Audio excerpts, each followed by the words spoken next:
I know that she was not in the right mindset or state to drive. And if she were to have driven, she wouldn't have made it far. Like, I'm leaving. I already have another ride because I didn't want to drive home with her. And so I had told her that, but she still ended up calling me at 12:36 asking if I needed a ride, and she sounded just really drunk, I guess. She was supposed to give me a ride home because I had asked her to give me a ride home because I wanted to stay later. I then realized later in the party that I believe she was drunk, and I knew she was drunk, and so I did not want her to be driving me home, because I know about drunk drivers and all that, and so. So here we have the official toxicology report that you may have heard many doctors or physicians or even a couple former medical examiners evaluate on YouTube. Well, I myself talked to two friends of mine who are physicians. One of them actually used to work in the medical examiner's office. She was not the medical examiner. I just want to be clear on that. And they have both come to the same conclusion that many of the physicians I've heard report on this in YouTube have come to as well. We see here that the level of ethanol in Kiely Rodni's bloodstream, which is how alcohol is measured, is in units of milligrams per 100 grams. And the reporting limit is 80. So that means the number of milligrams per 100 grams would have to be above 80 for it to be reported as any kind of positive result on this toxicology report. So we see here in the first row on the top, first column, the Kiely Rodni's result was 88.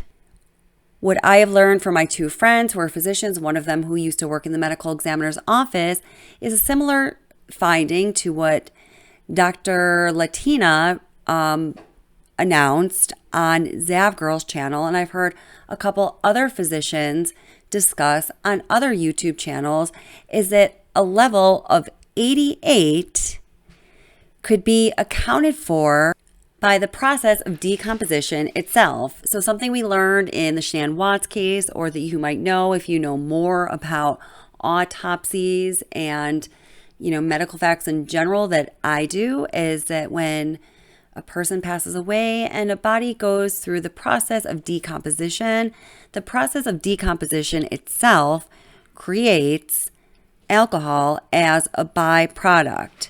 So the process of decomposition itself is going to render some kind of measurement of alcohol on the toxicology report, regardless of whether a person has actually consumed alcohol or not.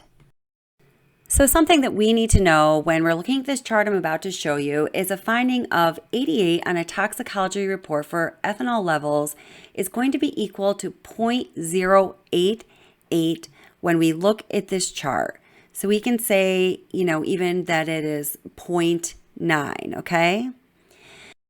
So if you look at the top row of the chart, you see a person's body weight. So we have 90 pounds, 100 pounds, 120 pounds, 140 pounds, and so on.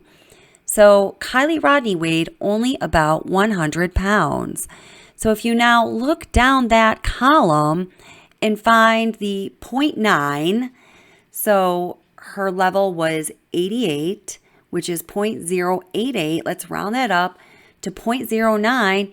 You see that is equivalent to 2 drinks, just 2 drinks, okay? 2 drinks, all right? Like 2 beers, 2 glasses of wine, 2 shots of liquor. That's what it's going to be equal to. Now, we must remember that the process of decomposition itself in the human body after a human passes away produces alcohol that's going to render a result of positive ethanol on a toxicology report. So at least some of, if not all of, that 0.088 findings that's equivalent to 2 drinks is due to the process of decomposition itself. That means we can conclusively say that Kiely Rodni had less than 2 drinks of alcohol in her system that evening. Is that enough to make her intoxicated, inebriated, so that people watching her would be weary of her, thinking that she was not in control of herself, not capable of driving home, or, kind of like scary to get a ride home with. This is a subjective conclusion that one must make, but, come on, guys.